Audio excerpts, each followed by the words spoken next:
So guys, magandang araw po sa lahat. Ito naman po ako guys, magmamanual po muli. Ito po guys, Captiva. Wala po siyang color code. Minanmal ko na lang guys para mapabilis po tayo. Ito po yung gamit kong unang toner, 952 lenticular aluminum. PPG Deltron po siya guys. 740 black, 789 jet black, 981 violet, 942 graphite black,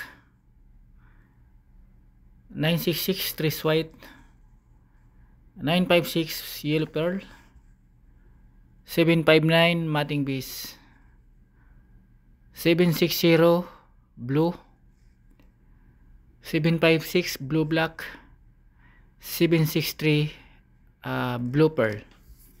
Yan lang po yung gamit ko guys. Minanwal ko na siya direkta guys kasi hindi naman kahirapan yung kulay. Mas mabilis po pag minamanwal kaysa sa magsimula tayong computer. Mabilis lang po siya guys gawin. Captiva. Wala siyang color code, nakalagay po sa tip na walang color code.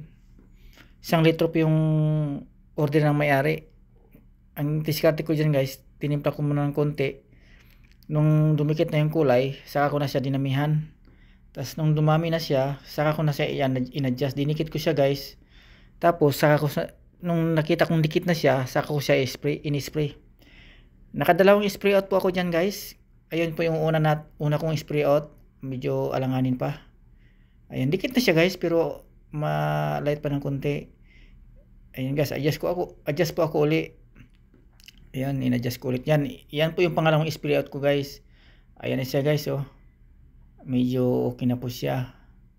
Ayan, ayun, titingnan ko sa ilaw at saka sa araw kung ano po bang difference. Yun, sa araw po yan siya guys. Ayan yun, sa araw po yan siya. Yan, ilalim ng tirik ng araw yan. Yan sa araw yan. Yan sa ilaw siya guys, sa loob. Yan sa ilaw. Kaya mas maganda talaga guys, titingnan sa araw at saka sa ilaw. Salamat guys, maraming salamat. Tapos na po tayo. Ingat po kayo lagi. Salamat, bye bye.